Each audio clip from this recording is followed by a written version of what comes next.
Hey, y'all, what's going on? So while I'm here sitting in this hotel getting this engine put on, I should be done by tomorrow. I was going over my notes. I try to take some time to get a couple of videos, and I don't do as many as I would like to because I'm usually moving around. So my main objective is to show you the money that's available. That's why I show you the load boards every morning. I show you local, regional, and long haul, the top paying for reefer, van, and flatbed. Then also I show you what's real by showing you actual loads that I'm actually doing.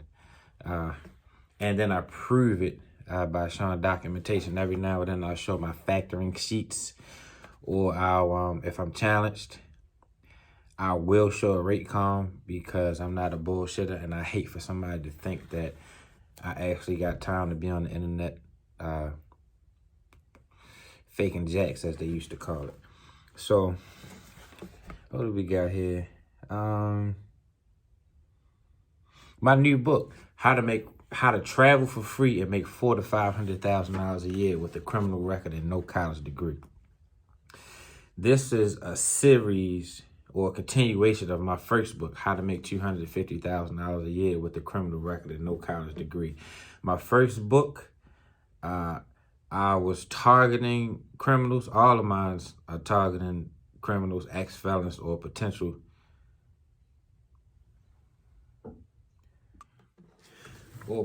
at-risk individuals, people growing up in the inner cities or high crime areas.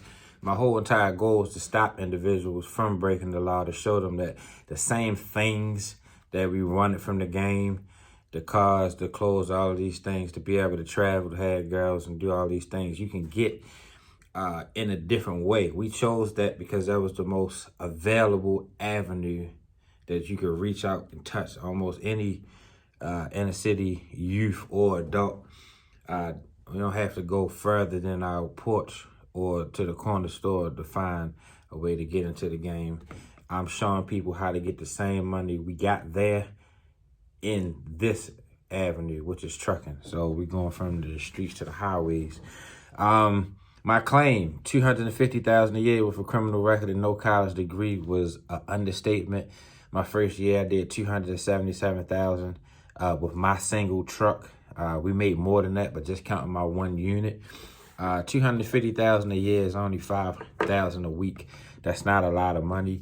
If an individual wanted to make $400,000 to $500,000 a year, which trucks are doing right now, you have to make anywhere between $8,000 to $12,000 a week, which is actually what's happening right now. If an individual was to make $8,000 a week for a full year, that would be $416,000 a year. If an individual was to make $9,000 a week, that would be $468,000 a year. If an individual was to make $10,000, that would be $520,000 a year. If an individual was to make $11,000, that would be $572,000 a year. If an individual was to make $12,000 a week, that would be $624,000 a year. Now, I've been in the game 11 years. I've been a company driver. I've been a 1099 driver for a company. I've been an owner operator, a lease operator. I've had my own authority. I've ran fleets. I've slip seated for companies when they was down a driver. So I've been around for a while. The point of me saying that is that I know a truck is not going to get 52 straight weeks out of a unit. Hold on, let me set this up. Truck is not going to get 52 weeks a year unless you're renting a truck. If you're renting a truck from Penske or Ryder, somewhere like that, when your truck goes down, they will bring you one on the spot. I call it a Jimmy on the spot. They'll send a tow truck, tow yours away, and bring your replacement right there so you can keep rolling. But if you're not in one of those situations and you don't have your truck in a backup truck as well, or you're running a fleet where you have multiple trucks, you're not going to get a full year. I normally count 10 months out of the year. I take a month off for downtime, and I take a month off for personal time. When you go on vacation, you're taking personal days off, you're doing stuff with your kids, and your truck is going to be in the shop every now and then. There's no way around it. So even if you take the average, 10,000 a week, that's 520 something thousand. I'm on my way to making, I'm gonna bust 600 open this year. But I'm an exceptional driver. I'm a true road warrior. I run all day and night.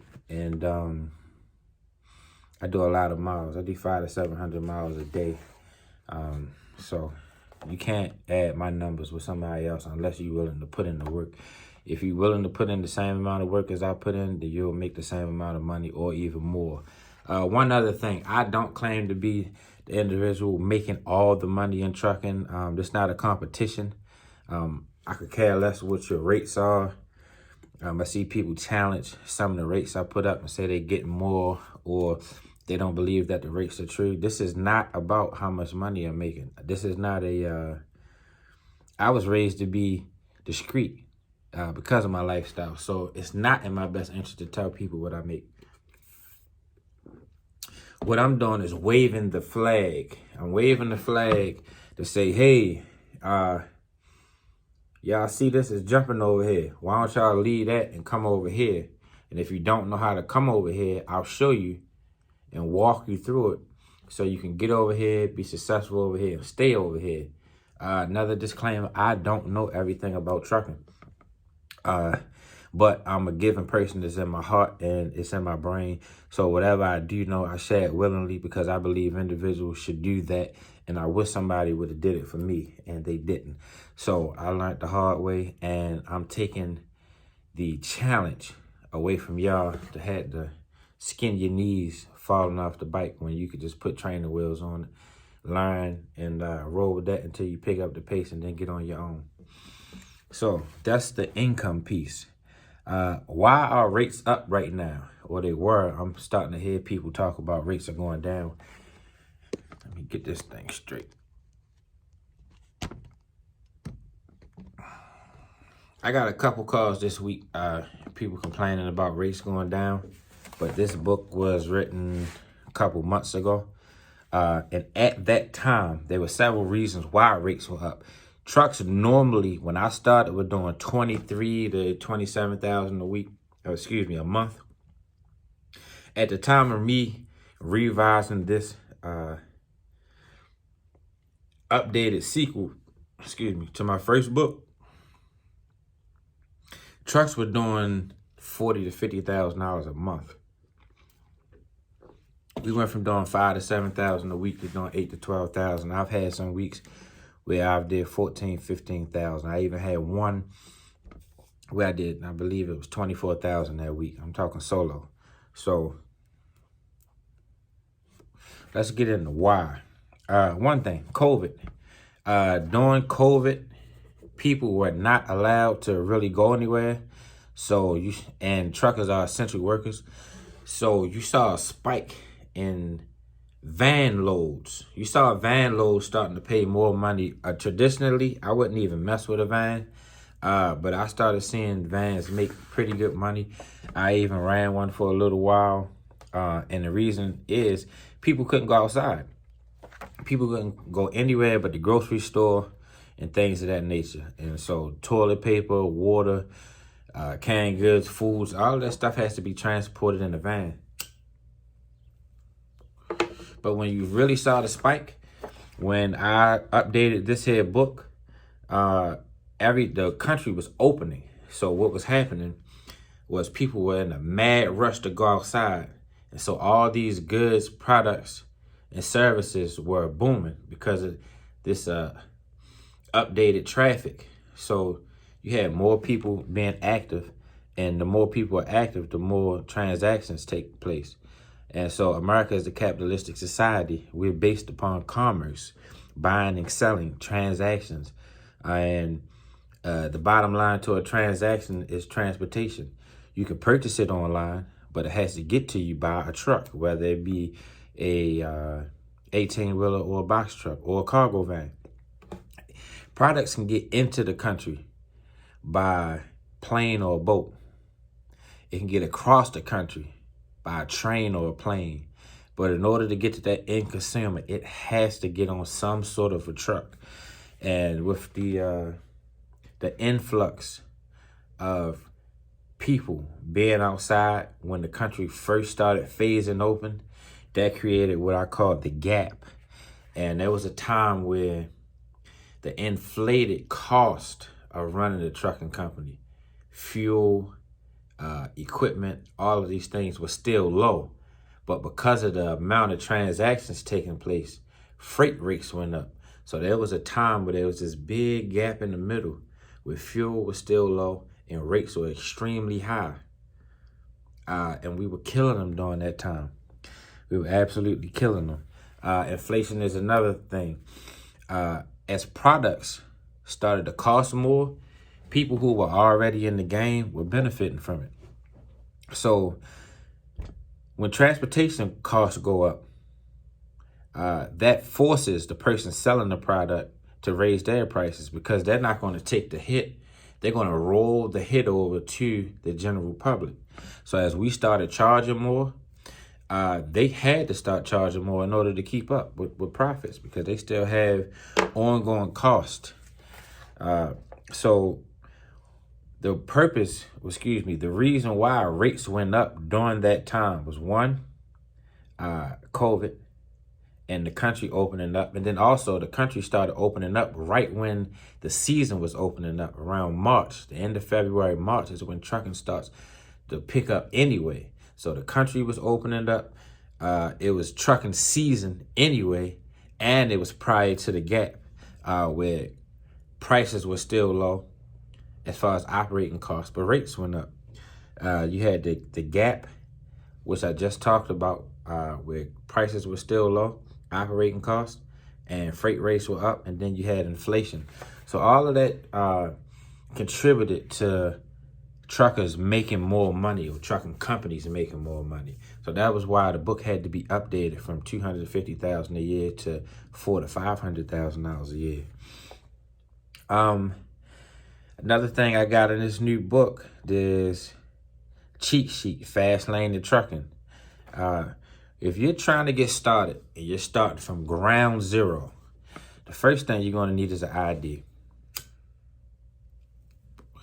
You're going to need an ID because in order for you to get a permit, you're going to have to start with a regular ID. Then you're going to have to get your regular driver's license, a full driver's license, no matter what state you're in. The provisional will not work. You're going to need a full driver's license. Once you get your ID and your full driver's license, I'm talking about somebody starting from ground zero, absolutely nothing. Then you're going to have to get a DOT medical card. This is a physical that you take prior to taking your permit test. They will not allow you to take a permit test if you don't have a DOT physical. And also, and I'll talk about this a little bit more, but the laws have changed since writing this book where prior to, I believe it was February the 7th, you could just go and take your permit test and take a driving test if you had a truck and you could pass it. Those days are gone. Now you have to get in a driving program from someone who's registered with the FMCSA, which I am. And we'll talk a little bit more about that as we start rolling out and we get to trucking school full-fledged. I was already doing the training for free. They threw a monkey wrench in the game with the new law.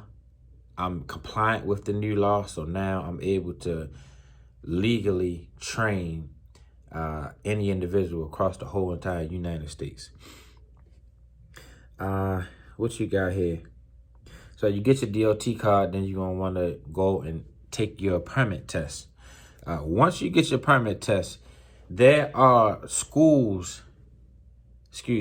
companies that will hire you, train you, and send you straight to work. You can get your CDL within a matter of 30 days after having your permit test. CR England, Prime, I believe JB Hunt. There's several of them. If you Google free CDL training near me, or if you put in Trucker Truth and fill out the application on there, it'll send your information to several companies that train for free. They'll pay for your plane ticket, hotel, feed you, train you, and send you straight to work upon completion of the training. However, you have to have your state's Class A CDL permit test and your DOT medical card prior to going with those guys. So, and if you don't want to take the free route and go to a company and train, some people don't want to do it because it's over the road. Some people can't do it because of the stipulations. Go to a trade school. Go to a local trade school or a private training company that's local in your area if you're not able to leave the state or you just don't have a desire to. Once you complete your training, you're going to want to, I suggest going over the road at least 3 to 6 months.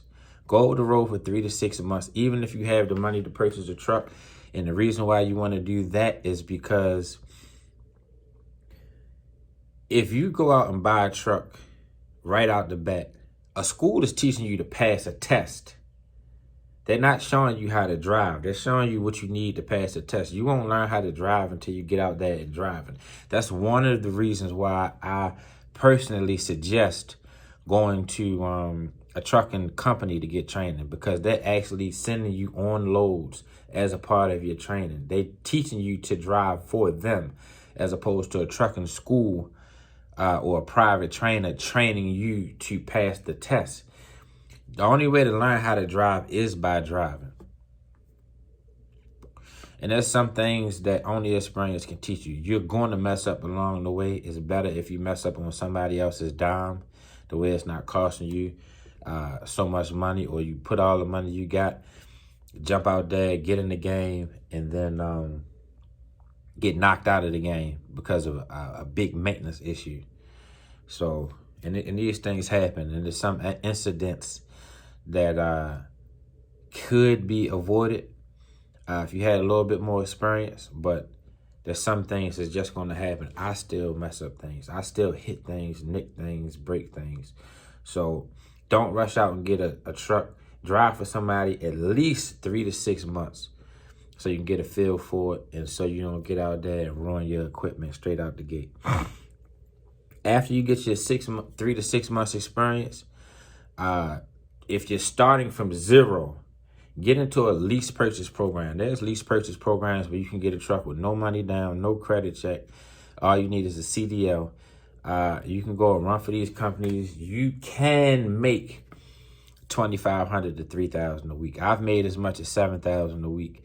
But again, I am a road warrior. I run. I'm not on the road to play games. If I'm behind the wheel, I'm trying to get as many miles in as I can. And that's my whole entire objective. There are some bad apples out there. There are some bad recruiters who will sell you a dream, get you halfway across the country, and have you making the same money or less as a company driver would make, because you still have maintenance costs and fees that come out. Whereas a company driver has nothing come out.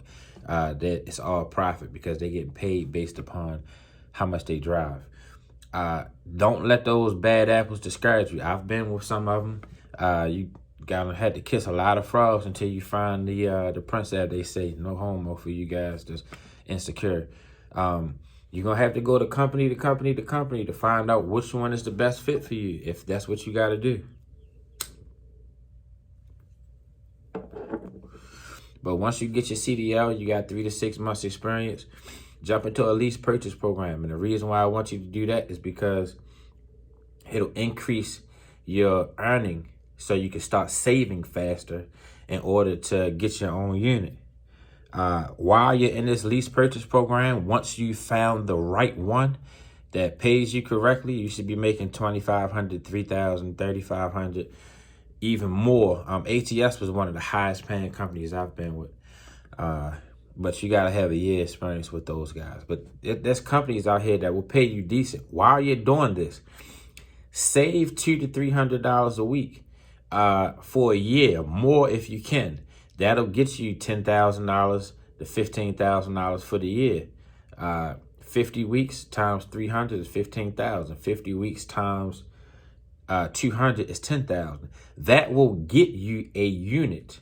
That's not enough in nowadays to get you your truck, your insurance, and a trailer. But that will get you a unit where you can give them their truck back and you can take your truck and start running with your equipment, so you don't have that weekly cost that they're charging you every week.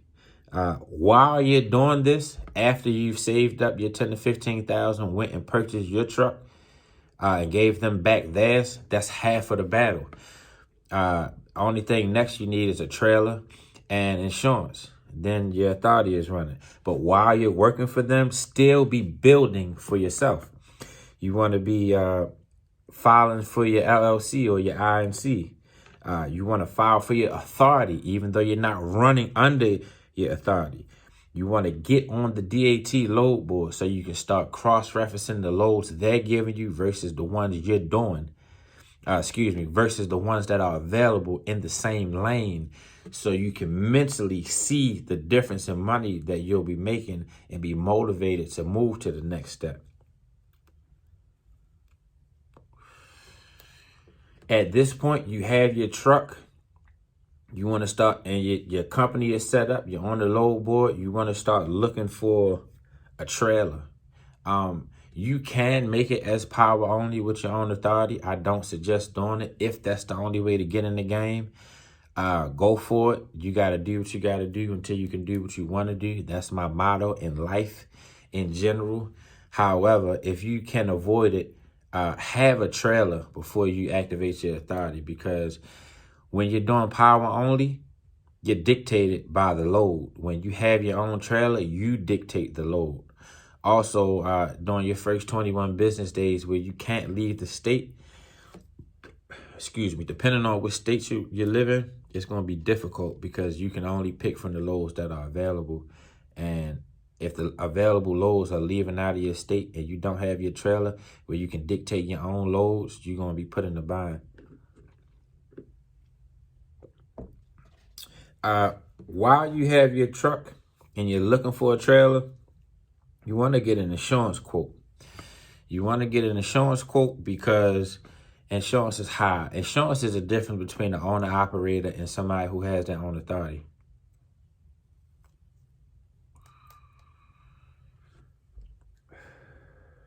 Somebody that's an owner-operator, meaning that leased to a company, they own the truck, but they don't own the company.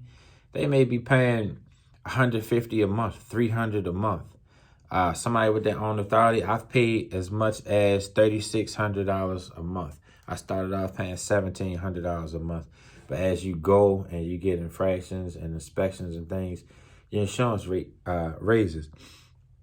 Also, if you live in a city, a congested area, your rate's going to be higher. So if you have a county address or you live in a county or it's a rural area, it's better to use that address as your company address, because you'll have a lower insurance rate, and a dollar saved is a dollar made, no matter how you put it. Once you get all that stuff done and you got your insurance quote, you have a trailer and your truck, now it's time for you to activate your insurance. When you activate your insurance, when you pay that initial down payment, that's what activates your authority. Filing for your authority and them issuing you an MC and a DOT number does not mean you have active authority. You have a authority, which is your name, your MC, and your DOT number. When you pay for that insurance down payment, now you're active. And those 21 business days start to count down. You're going to have to get your truck inspected, which you probably already did because you've been running as an owner-operator. You're going to have to pay your $22.90 heavy highway use tax. And you might not have did some of these things because some companies that you lease on to will issue you tags. But you may have to give those tags back when you leave them. You're going to have to file for your BOC3, your IFTA, and you're going to want to sign up with a factoring company. Forgive me if I'm leaving some of these things out. A lot of these points I picked up on yesterday when I was completing my videos on my annual filing. So if you're looking for any information on the filings, yearly filings, and paperwork that you have to file, refer back to my videos on YouTube or Instagram or TikTok, but TikTok only allows me 3 minutes, so some of them may be cut off. You're going to want to file for your BO3, your IFTA, get a factoring company. You're going to want to, two things about a factoring company. There's different types. You got recourse and non-recourse. A recourse factoring agreement means if the broker doesn't pay the factoring company, then that factoring company will charge you back. Let's back up.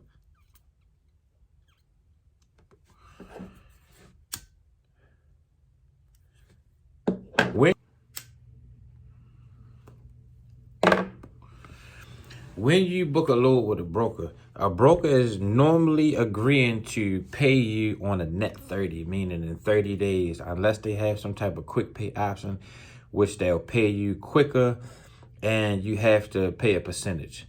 The point of a factoring company is a factoring company will take the risk of the broker paying them in 30 days or net 30 in order to pay you the same day or the next day for a percentage. It could be anywhere between 1.5 to 4.5.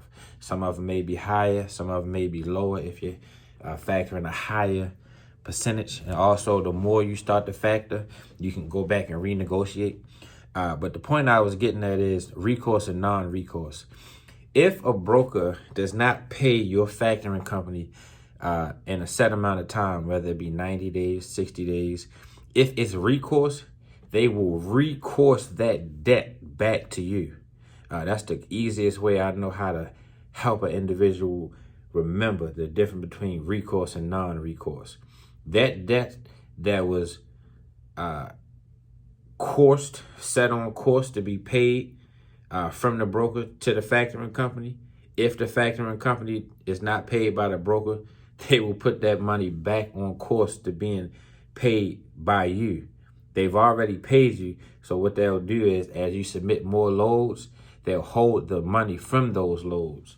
So you're not getting a full payout until they're paid back. If it's non-recourse, then the broker is taking, the factoring company is taking full responsibility for being paid or not paid by these brokers. And a lot of times there are brokers who don't fit the criteria. Either they have a lower credit rating or they're not accepted by the factoring company. This helps also. My factoring company and the majority of them have a system where you can check the credit of the broker prior to taking the load, or while checking the credit, they'll let you know if they even accept this broker. Sometimes you can do a load and you didn't check, and then you go to submit it and they say, well, we don't accept this broker. Then you have the burden of, I gotta get used to using this camera. Then you have the burden of collecting from this broker, where they may or may not pay you. And if they don't pay you, you can always file a claim against their surety bond. Brokers have to have I believe it's $70,000 surety bond. The laws change a lot, but when I went about 8 years ago to broker school, that we needed a $10,000 bond because of MAP 21 and all of that stuff. Then it moved to 70. It might have went up again. I'm not sure because I haven't got any formal training lately, so I'm not abreast on that. So you have your trailer, your tractor, you're insured, so your authority is active. You got your truck inspected. You got your RIP tags, 2290, BOC 310, which is your designation of agent. That BOC 3 information, when you're on there filling it out, it seems tricky because they're asking you about a designated agent. All a designated agent is FMCSA terminology saying who's responsible for receiving your paperwork. You can be your own agent. It does not have to be a third party. If you pay the company to fill out your information, then cool. You can have them receive your paperwork, but you can designate yourself as an agent. Also, this 2290 heavy highway use tax, I didn't get into it. Any vehicle over 55,000 pounds has to pay a heavy use tax. And it's $100 per 1,000 pounds, over a certain weight, I gotta, let me check it. Let me not shortchange you.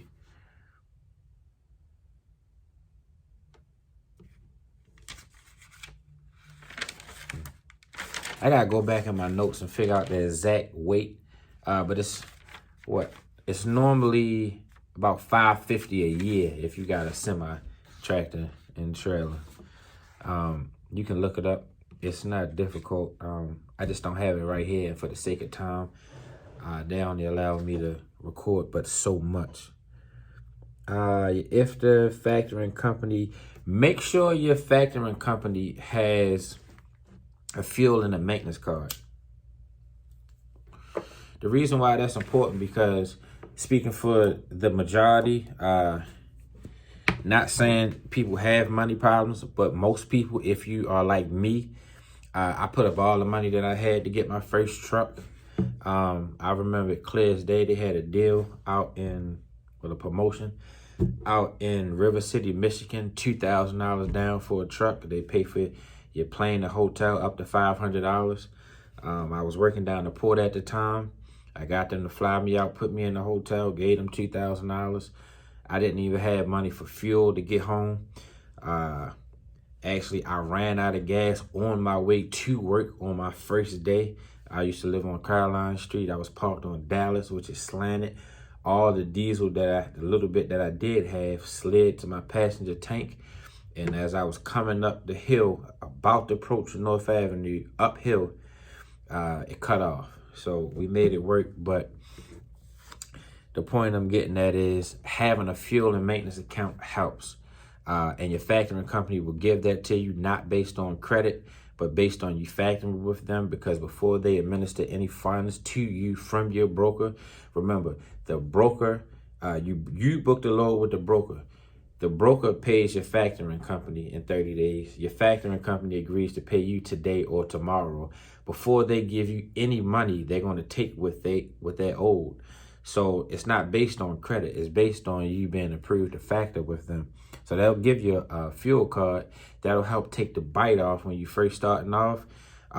Fuel is high right now. So if you're spending $2,000, $3,000 a week on diesel running the road, that helps. Also, if you're running local, you may not be spending $2,000, $3,000 a week, but it still takes the bite out of you having to come out of cash or personal credit, where your balances get high and your credit rating's low. Credit score goes lower because your balances are high. You can use your fuel card. Also, you get out here at truck stops, you'll get a discount for having those fuel cards because they're buying in bulk. So you'll get a cheaper price on diesel. And also, the majority of truck stops have mechanic shops. And those mechanic shops perform light duty mechanics. They do tires, PMs. They can switch out certain parts. They don't get into engines and all that stuff. But say you need a PM and you about to spend $400 or $500, or you need to change all of your tires. Or I remember one time I was on the road, I bust one tire and I tried to make it to the truck stop. And because I had so much weight sitting on that one axle, it wound up bursting the other tire that was right next to it. So I couldn't move anymore because I got one axle with no tire at all. That was a $1,200 road call. Whether you have it or not, what they call it, OPM, it's better to spend somebody else's money, especially if it's upfront money, because you may have other things due or other things come up prior to you delivering this load. Also, those fuel and maintenance cards have cash advances. I remember I was with Loves. We had a $250 daily cash advance. Sometimes I would just pay myself on the cash advances and keep all the rest of the money in the company account as it came into the bank account. And I would just have wads of cash on me at that time. I don't do that anymore. So if you're thinking I'm carrying around wads of money, you're going to have a hard way to go trying me. I'm going to tell you that right now.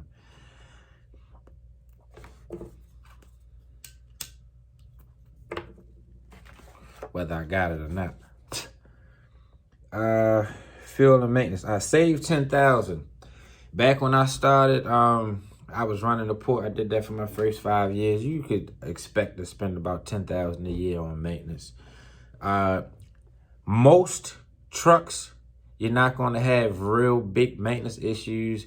I mean, engine swap out, in frame or overhaul, transmission, rears, clutch. You might have to swap them things out once a lifetime of the truck. And diesel trucks are getting 1 million easy. They're getting 1 million miles easy. So it's very rare that you're going to have a really, really big maintenance item. So 10,000 usually gets you out of most issues. Well, 10 or under. But if you got 10 available, whether cash or credit, high limit credit cards or cash, it'll get you out of most jams. I mean, every now and then you're going to have a big ticket item once or twice a year. You know, 3,000 here, 6,000 there. But realistically, you spending 300-400 here, 700-800 there, 200 here. You know, you're looking at tires, brakes, airlines, alternators, what else? Mud flaps, PMs. You're looking at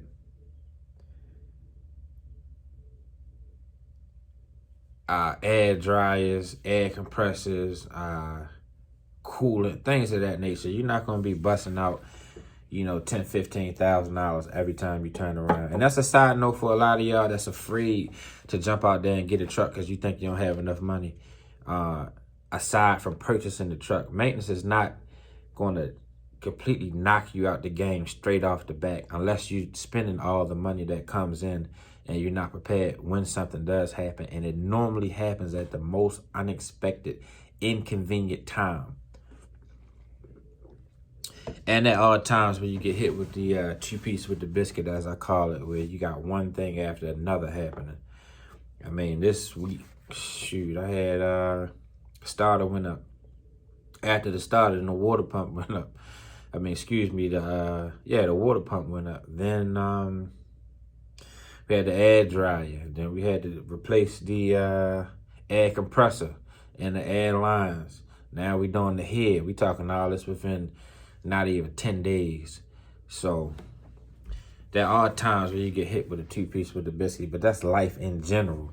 I mean, every now and then you'll have a kid run away, child support or whatever you're dealing with, a relationship go bad, got you depressed, a family member die, house burn up, set on fire, get in a car accident, things happen in life. So some things you just can't be prepared for because what happens is it'll hit you from the blind side, as they call it. And when that happens, I just hope you got some type of relationship with God because some things only God can get you through. So that's the save 10,000. And then what we got? Run your ass off. If there was something, I don't regret anything. So I can't say that because if I took anything back, I wouldn't be who I am or where I am today. But there are, how they ask people if you could take anything back or change anything, what would you do differently? When I went independent, under my authority, with my first truck, when I got that Black Pete with that Conestoga, I ain't had to top or nothing. Big, pretty, $90-something thousand truck, $45,000 trailer. I ran my ass off and I saved $24,000 in my first 3 months. Then I started adding units. If I knew what I knew now, I would have just kept stacking. I wouldn't even be concerned about getting no drivers and all that. However, if I wouldn't have did that fast like I did, I went from 1 to 7 trucks in 9 months, and I wasn't trying to. I did sign for 5 more trucks. I never went back and got them, even though everything was sealed and dealed. At that point, I was no money down in the game because I was getting 2 trucks and 2 trailers at a time. I had already built up a financial rapport with my sales company. If I would not have started getting drivers, I would still have the urge to want to get out there and get drivers. I don't have that urge anymore because I've been through it, and it's not what I want out of life. It's good for some people. It's just not what I want. So it don't fit my personality type. I'm the most not needingest person on the planet. So I don't really put up with a whole lot from people. And I truly rather be by myself. So that's not for me. When you hire drivers, you're essentially accepting all of their personal life issues as you're signing up to be their custodian to a degree. Because any issues they have is going to affect your business. If they got to get home to see their PO every other week or every Wednesday or whatever day they got, if they got to get the kids every other weekend, if whatever's happening home, they think their girlfriend cheating on them or boyfriend, and they got to rush home, if they got a graduation, all of these things, that's not their graduation. That's not their court date. That's not their parole date. It's yours. Because you got to get them home. And a lot of times getting them home means you got to take a lesser paying load in order to get them home. And then you still got to deal with the downtime for that week. And also drivers will cost you more in maintenance. But these are my own personal points of view. If you think differently, that's cool. We are entitled to our opinions, but I'm more into keeping it real with you than to sit here selling you some nonsense.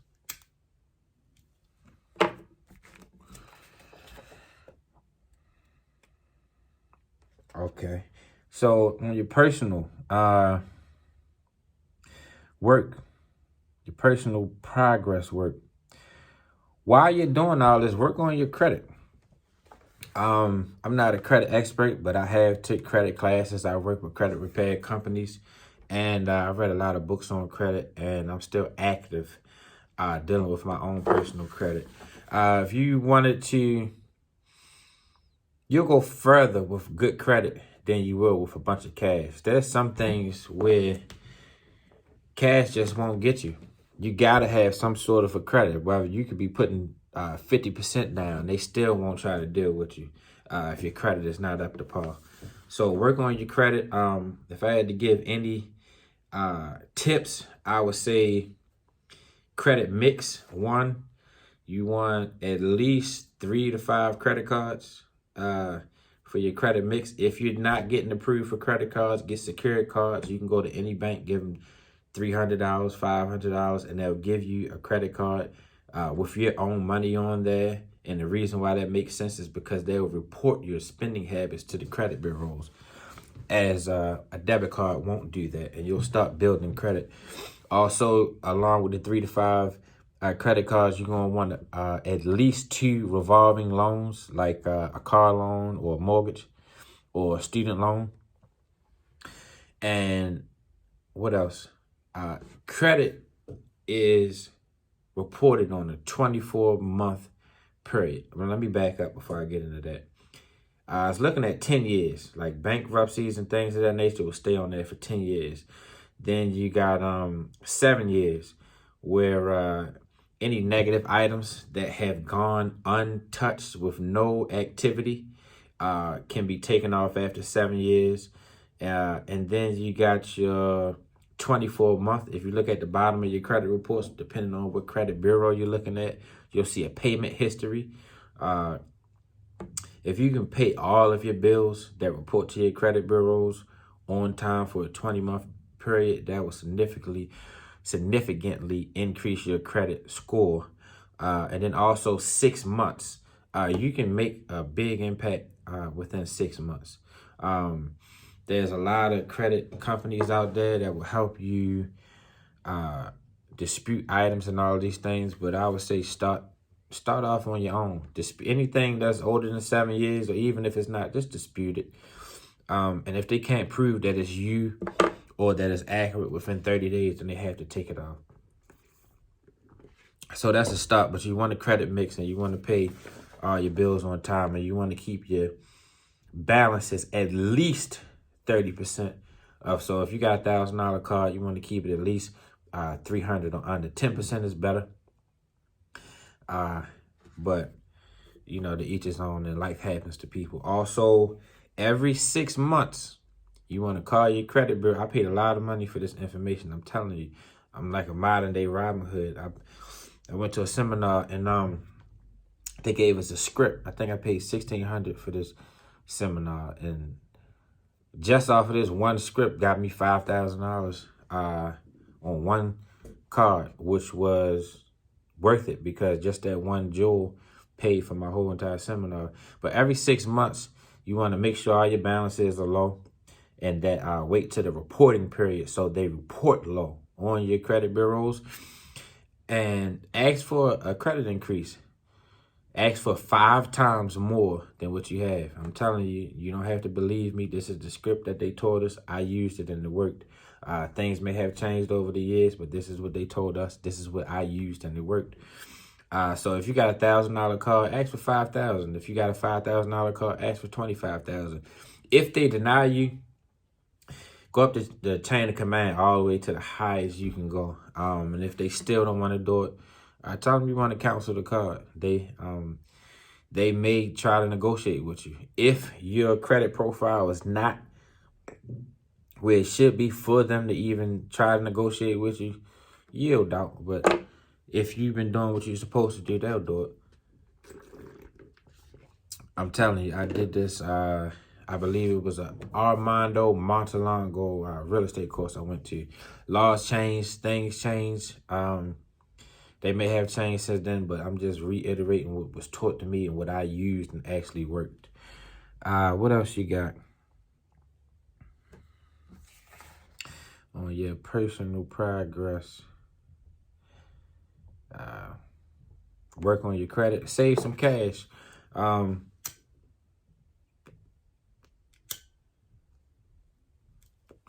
We talked about this earlier, so I'm not going to go too deep into it because it's not going to let me record for so much.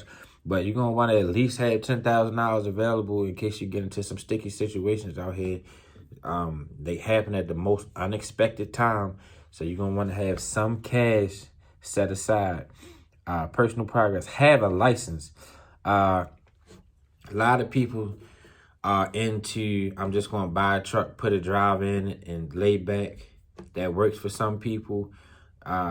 In my opinion, from my experience, my own personal experience, and through helping consult with thousands of people, I suggest you have a license if you're going to own a truck. There are times where a driver can abandon your truck can get stolen by a driver, it can get stolen by a person, it can break down and the driver can say, "Fool this, I'm just going to fly home."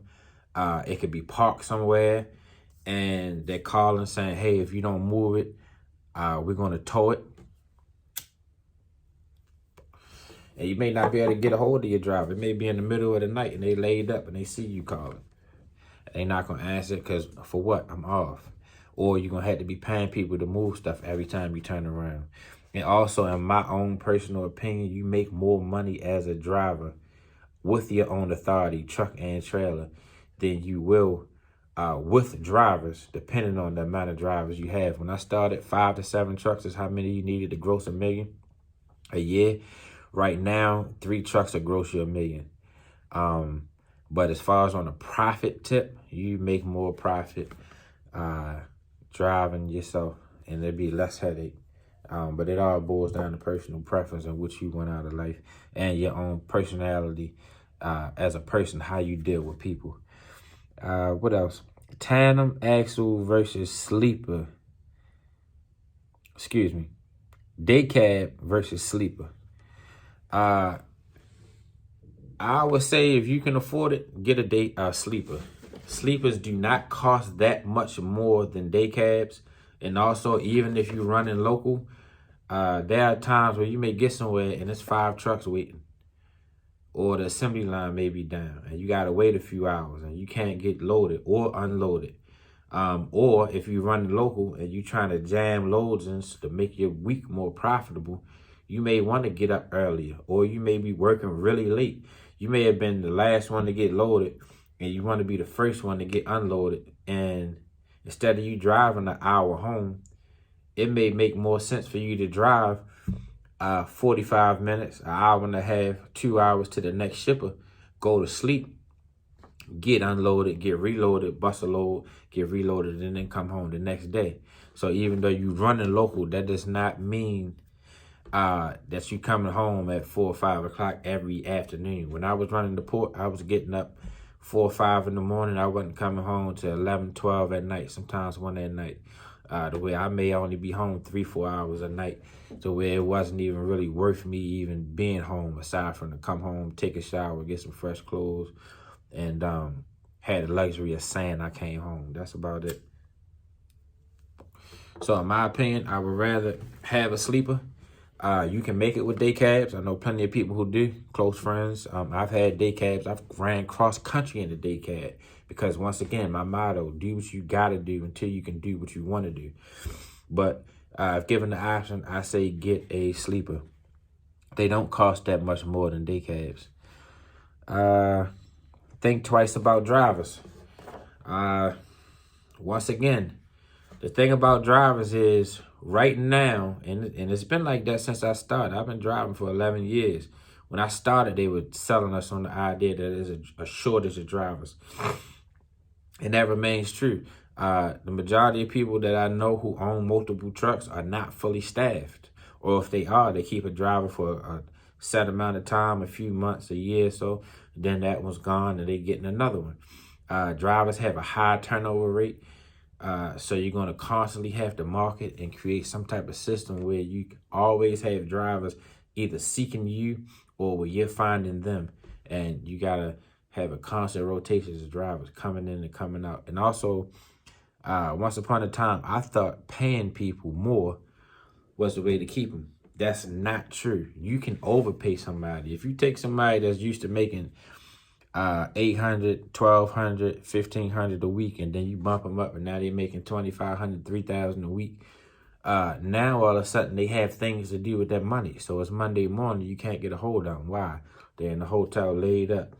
They on vacation that they always wanted to go to, or you just killed the drive because now their needs are met. So they have no driving point to want to get out there and keep hustling. It's not built into everybody. Some people want to go for the gusto. Some people are content with life and just want to take care of their basis, the basic basis of life, and then lay back. And that's their prerogative. You can't be mad at that. Just because you got that dog in you, you can't expect everybody to have that in you. Because if everybody in the world was a chief, then who would be the Indians? Truck options. If you're going to run local, a cash truck is not a bad idea. 10, 15,000. Even though prices are high at dealers because they know the market, there are still trucks out there at $10,000, $15,000. If you running the ports and you running local, or you only running 100 miles, 50 miles radius, and you coming home every day, don't be afraid of getting a $10,000, $15,000 truck. I know people who started off with $10,000 single axles, and now they got 5, 6 trucks, grossing $1 million a year. Some of them doing more than that. It just depends on how you run. But don't be afraid of it. Don't get no $70,000, $80,000 truck and you're going to be running local. And a lot of those older, cheaper trucks are better because they don't have all those sensors. They don't have the DEF and all these things in it. And if you're running local, you're closer to your trusted mechanic. So even if things do happen, you're close to home, the way you can have somebody come out, check it out, tweak it, get you back on the road. So don't be afraid of them $10,000, $15,000 trucks. They're still decent trucks. And also, the older a truck gets, the newer it becomes. And the reason why I say that is because you're constantly taking off parts and putting on new parts. So aside from your engine, transmission, rears, and your clutch, turbos maybe, and a couple of other items, that truck is constantly being swapped out. It's just the body. So you get that thing detailed real deep, change the mattresses out. If you want to get it painted, that's your prerogative. But don't be afraid of them $10,000, $15,000 trucks. I know a lot of people that's doing very well with these cash trucks. That's for local. If you're going to be running regional, $20,000 to $40,000 on the truck, that's not a bad idea. When I started, they wanted 20 to 30% down. So on a $20,000 truck, you was putting $5,000 down. Things changed a bit. Trucks, them same trucks that was $20,000, $30,000, $40,000 back then are $70,000, $80,000 now. My truck, I bought 20. It was a cash truck. That truck is on the market right now for $70,000, $80,000. And that's a 2005. So, but that is a long hood. That's considered a trucker's truck. And that's pretty much like a classic if you was comparing it to cars. So that's a different scenario. But if you're going to be driving regional, go ahead and spend a couple dollars on the truck. But I would stay away from DEF if possible, because DEF causes a lot of issues. And when those issues come, you are going to have to go to a dealership. Unless you know somebody that's real proficient with it. But a lot of the problems with the DEF was people didn't know them because they were new systems. So a lot of issues was just, it was clogged. After 200,000-300,000 miles, you need to either change them or have them cleaned. And if it's clogged, the DPF filter is an ashtray. It's taking the soot and storing it in the ashtray. Once that gets clogged, it'll start throwing your system off and telling you need to regen. And you can regen over and over again, and then it'll still have the sign, and then it'll start derating. And once it goes in the derate mode, I pray for you. I've been there before. It's not fun. Nobody can fix it unless they got the computer, and you got to deal with all of that foolishness. What else? Lease or rent. For the long haul, especially if you're running teams and you plan on being on the road, I'm all for renting the truck. The last truck I rented was from Penske. I was paying about $2,000 a week, and I was running high miles. The thing I like about renting the trucks is that if you have any maintenance issues, they'll send somebody out and fix it. And if it's too big, they'll just send you another truck. One caution to that right now in this market, rental trucks are hard to come by. Trucks are hard to come by.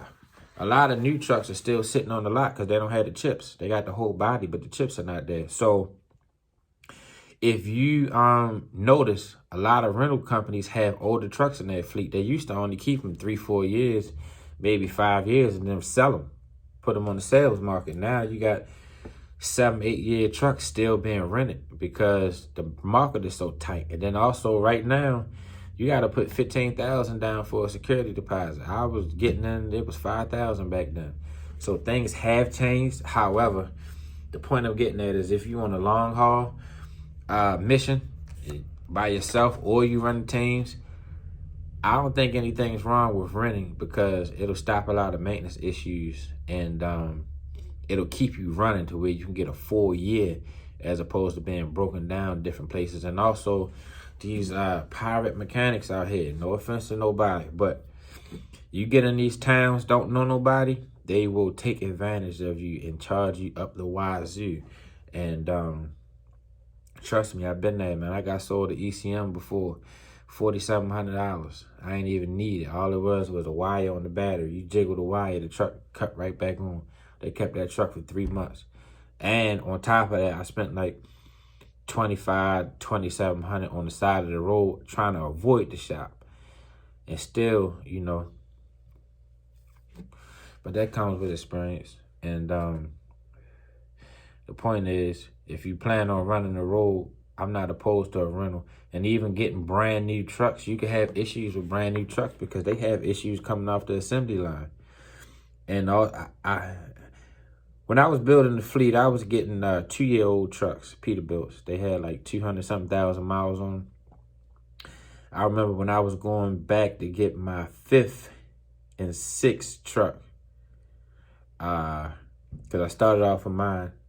Then I started going back getting 2s. So 2, 4. So by the time I was on my 3rd trip, that was my 5th one.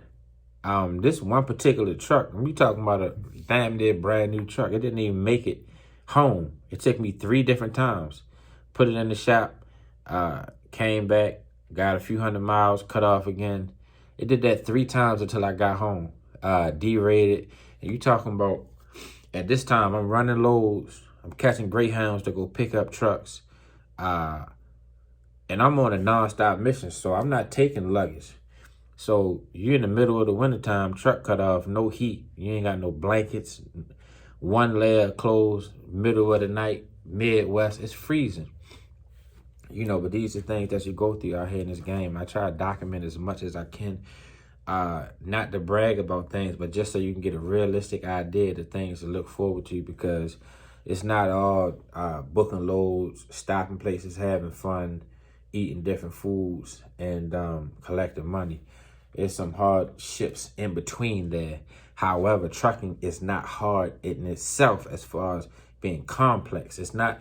There's no reason for you to go out and you spend thousands of dollars to teach you somebody to teach you how to start a trucking company. It's not that hard as far as the steps, but it takes willpower to be able to stick through some of the hardships that you go through. It's not hard, but there will be hardships, if that makes sense to you. Where we at? Buy brand new for the road. If you want to go out and get a brand new truck, that's cool. I'm not against it. They're going to have manufacturer's warranties, and then you can get those extended warranties, and you may have less issues. On top of the fact that you'll have a big, beautiful truck that you're driving, that's shiny, that you comfortable, because your truck is basically your house. Even if you're running local, you're going to be running at least 11 hours a day, and then you're going to have your unloading time. So you're talking 12, 14 hours a day. It's 24 hours in a day. So even if you chop it in half and say you work 12 hours a day, that's half your life that you're spending in this truck. So this is basically your home. I'm not against it, but brand new trucks have issues as well. So I would caution that, and also make sure you get those extended warranties and have some type of rental agreement in place where you already have your security deposits in a rental company, where you can, if something happens and it goes into the shop. Shops are like hospitals. When you're talking about brand shops, Peterbilt, Kenilworth, Freightliner, International, Volvo, Mack, these, it's like going into a hospital. So you're not going to drop your truck off and they're going to hop right on it and get you out by the end of the day. It don't happen like that. Sometimes it may take a whole entire week before they even look at your truck. So if you're going to go that route, at least have some type of rental agreement in place. But I'm not against it. And if you can get that extended warranty, they normally come with like 5 year, or you can extend it to 7, sometimes 10. And if you're going to have it, cool. Trucks usually get around 1 million. You're going to get 1 million miles out of the truck anyway. So that's at least 10 years. The best way I've found as far as brand new trucks would be glider kits. And the reason why is because you got that big, beautiful, brand new body, but you've spec'd it to where it can have an older, remanned or rebuilt engine, to where you can get it older than 2099 and under, where you don't have to use E-logs. And then also it won't have all those. You can have it built with no DEF. And this way you don't have all those sensors causing all these issues. So you still got the benefit of this big, beautiful body that's shiny riding down the road that you're proud of, but you don't have the issues of a new truck, which would be the DEF and being required to have the E-logs. So that's my take on that. If you got the money, go ahead and get a glider kit. What else? Driving options. You got local, regional, long haul. What's for you? Local, when I post the load boards every morning, I'm showing local, regional, and long haul. Local to me would be picking up within a 150-mile radius, dropping within 100 miles. That'll get you home every night. Regional would be within a 450-mile radius. That'll get you home every other day, if that's what you choose to do. And long haul would be cross country, coast to coast. It's all on what's for you. There are people who run local that make the same money as people going over the road. It depends on how you chop it up. When you're running local, you spend less on fuel. So even if you gross less, you cost you less. So somebody that's making $12,000 a week, but they spending $3,000 on diesel. What's that? 12, 3. That's still busting you down to 9, and then you got this insurance. By the time you figure out, you get 7,000, 6,000 with maintenance, fuel, insurance, all of the different costs. There's no difference between somebody that's making 7,000, 8,000 and they only spending 500, 1,000 on diesel and that cost.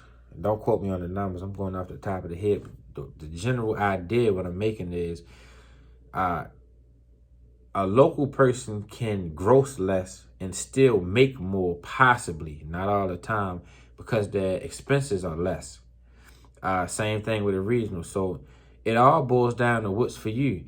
I like over the road because, one, I live in a dangerous city and I really don't like being home that often, even though I love my city.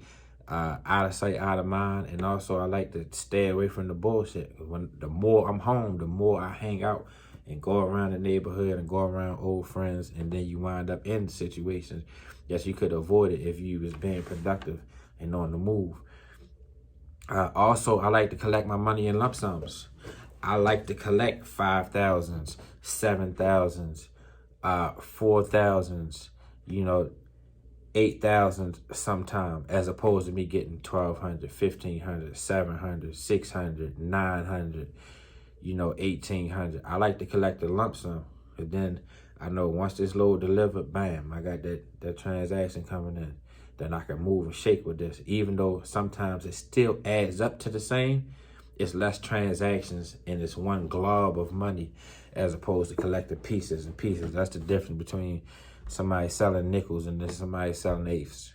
You get your 30, well, I don't know what it costs now. I know back then you get your 3,500 up, one lob, then somebody out ducking the jump out boys all day and looking out for the stick up kids and all this just to try to sell 300 nickels or 300 dimes or whatever the case is. You see, the general concept, I personally like to collect gobs of money as opposed to collecting bits of money, but it's a personal thing.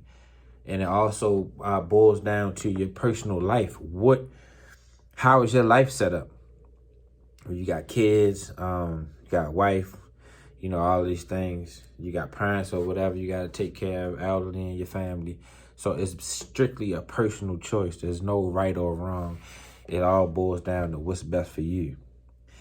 So that's on the driving options. What we got here? Job, work, business.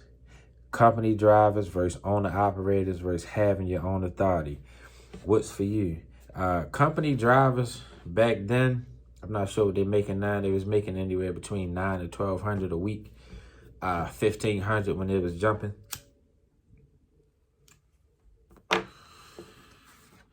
Company driver is just that. You drive for the company. You have no stake. You don't own the equipment and you don't own the company. You drive and get paid.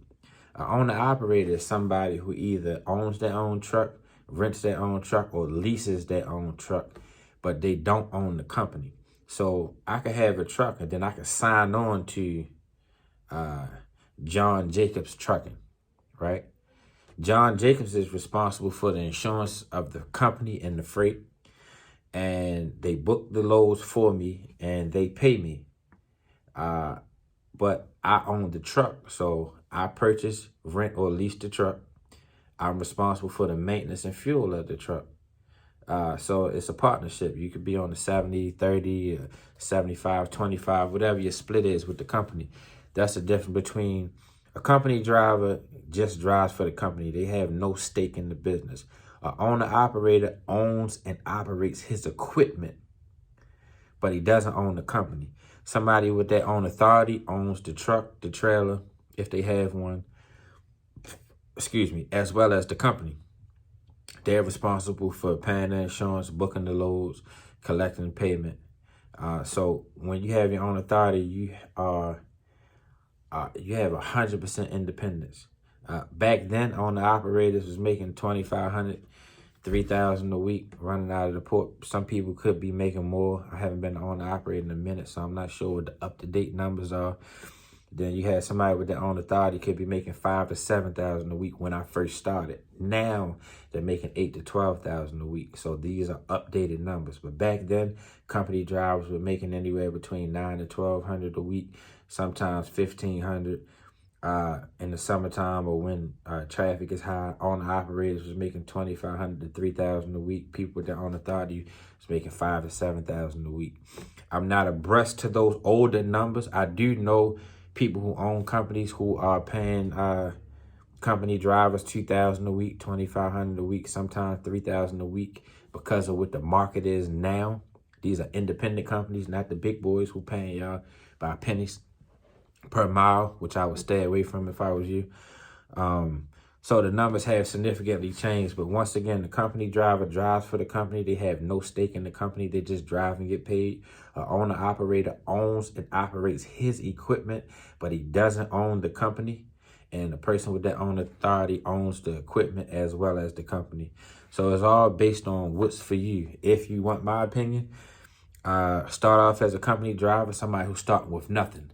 Start off as a company driver. Save your money so you can buy your first truck. All right, save your $200 to $300 a week until you save $10,000, $15,000. Buy a truck. Become an owner operator. Take your truck, lease it onto a company. Run under that company until you save up to buy your own trailer and you can afford your down payment for your insurance to activate your authority. Then move forward.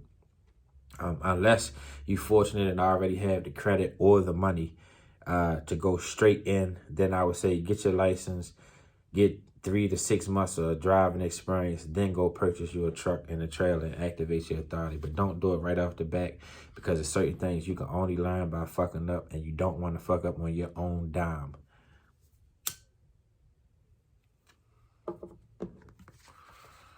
Travel. All right, so we're going to talk about places I traveled. All right, so next we're going to talk about travel.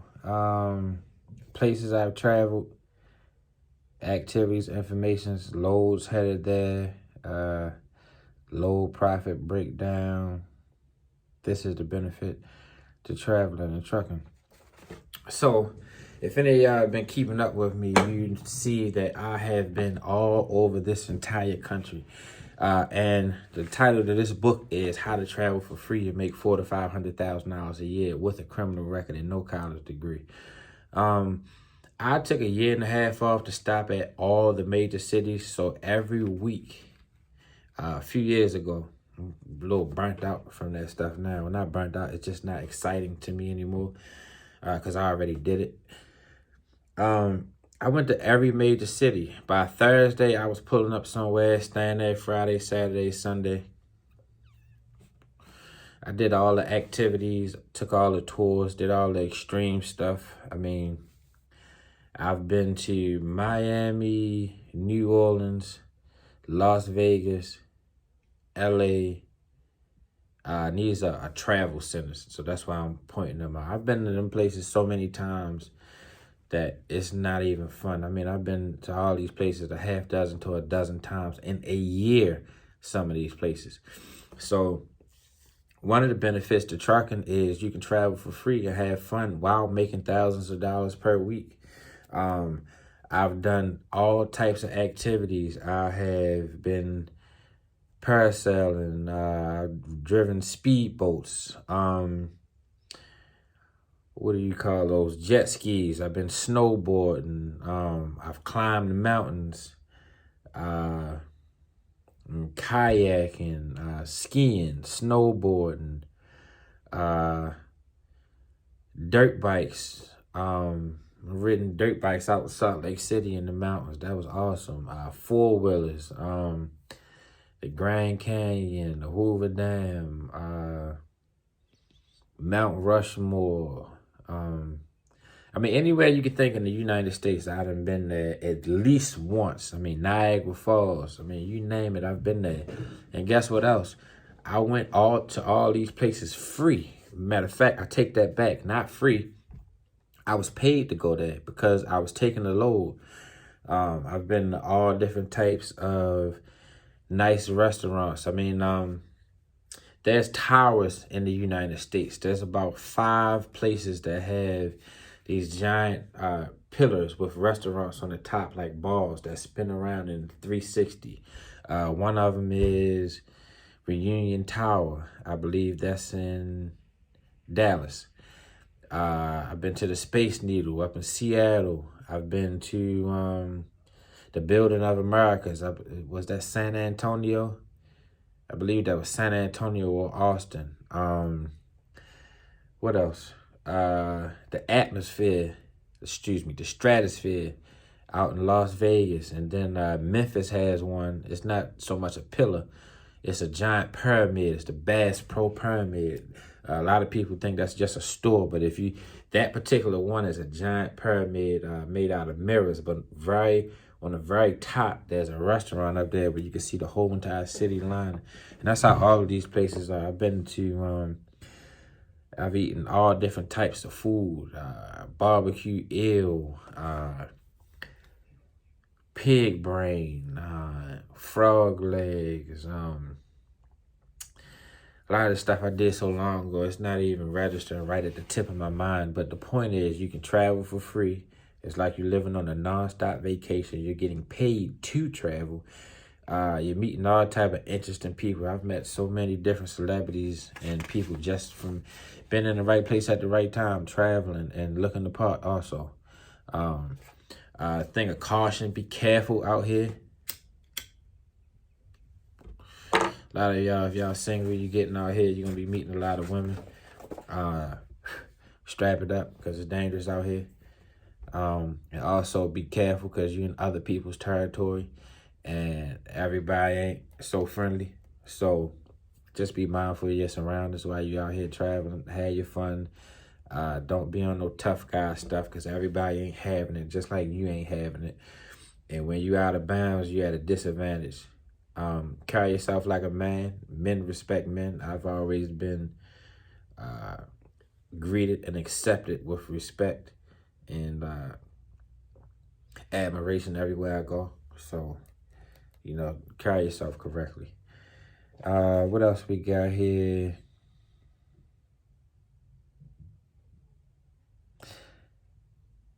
Profit breakdown. When you're talking about the fuel has went up, but the formula is pretty much still the same. You take your total miles for the load, empty and deadhead. Don't adjust your calculations because of deadhead miles. Add the deadhead miles in there because it's better for you to calculate more cost than less. Take your total miles, empty and loaded, divided by the number 6. That's miles per gallon. Most trucks get around 6 miles per gallon. Some of the new ones get more. Some of the old ones get less. But that 6 is a safe bet. Multiply that by the cost of fuel. And fuel varies depending on state. And you're going across multiple states. So I always like to use a higher. So say fuel is $5.19 or $5.30. Depending on what state you're in, I would use the number 6. Or say fuel was $4.50 or $4.75, I would use 5.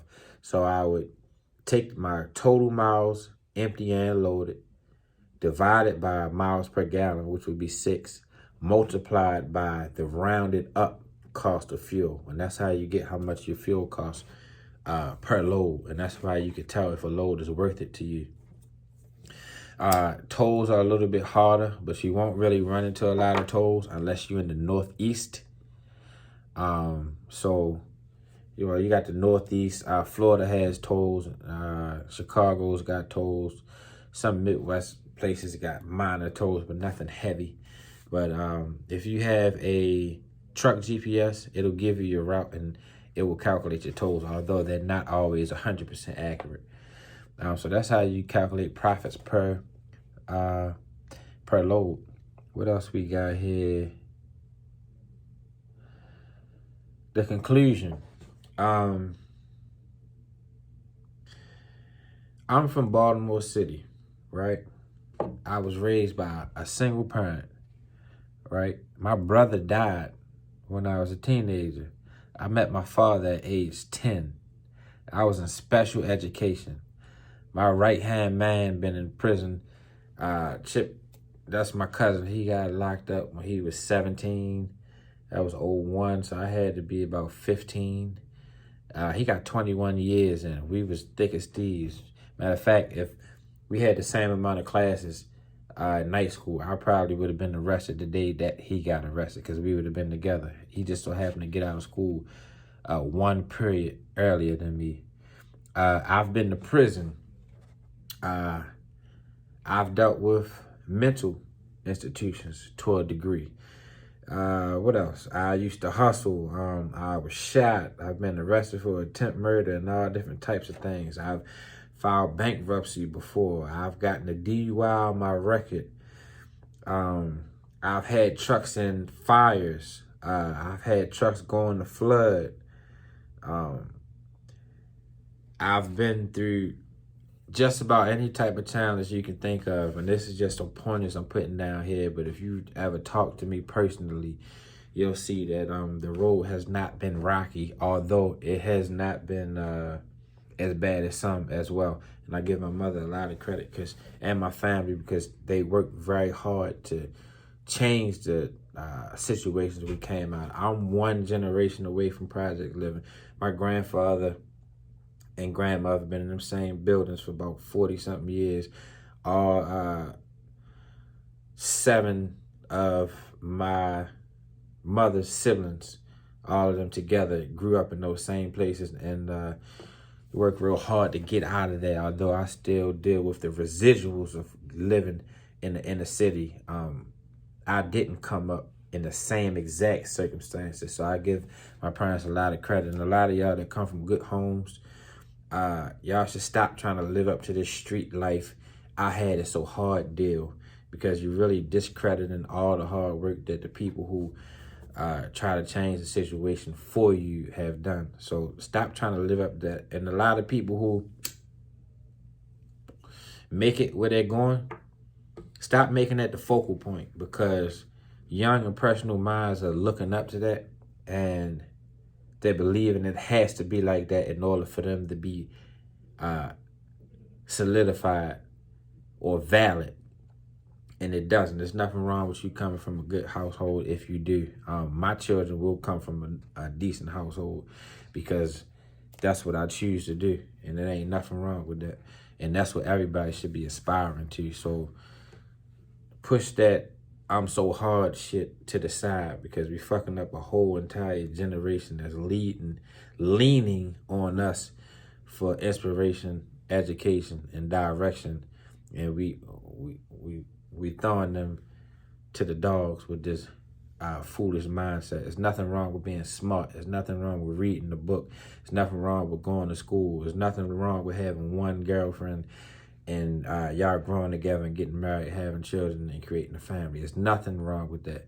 So stop selling these kids this bullshit. My mission is to show how to get the same things without the consequences. The whole entire point of me starting this whole entire ordeal was we wanted things. We wanted cars, we wanted clothes, we wanted girls, we wanted to travel, we wanted to eat good, and we wanted to be respectable individuals within our community. And the most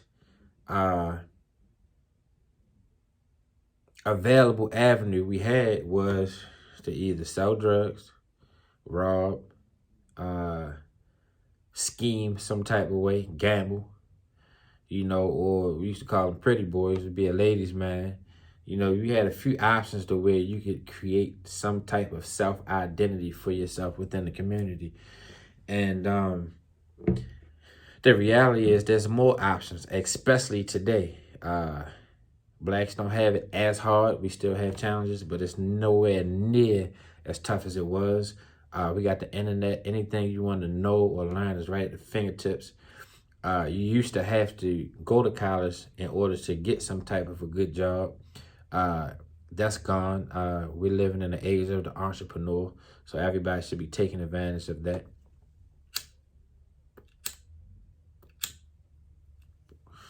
And there's nothing really stopping you but you. So if anybody can get anything from me and this whole entire mission I'm on is, I know you watching the music videos and you see them with the jewels and the girls and the cars and all that, but I showed y'all throughout the years that you can get all that same stuff without breaking the law. And when you're not breaking the law, you don't have the consequences of people that break the law. So if you survey a lot of the lives of these kingpins and all this stuff, you watch the documentaries, those guys are living high for a few years and they gone for decades.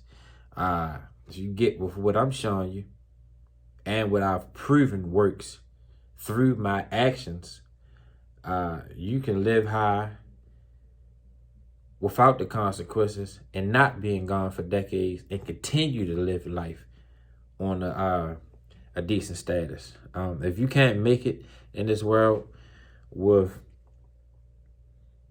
you know, anywhere between $4,000 to $7,000 a week, then you know you got mismanagement skills, and having more money wouldn't even help you because you got poor habits, and poor habits are going to result in poor outcomes. So change your mind.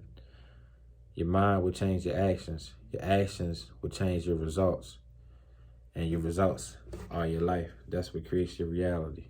So change your mind. Your mind changes your actions. Your actions produce your results. Your results are your reality. So if you got nothing else from me, take that. There's no more excuse for you to still be out there breaking law while I'm showing you this. And if you need anything, holler at me. This is a recap of the book. The book has been edited 3 times. We keep having the issue in the editing process. First, it was my handwriting. Then we tried to do the audio edit. I don't speak perfect English, so it mistranslated a lot of my words. Now I got a professional doing it.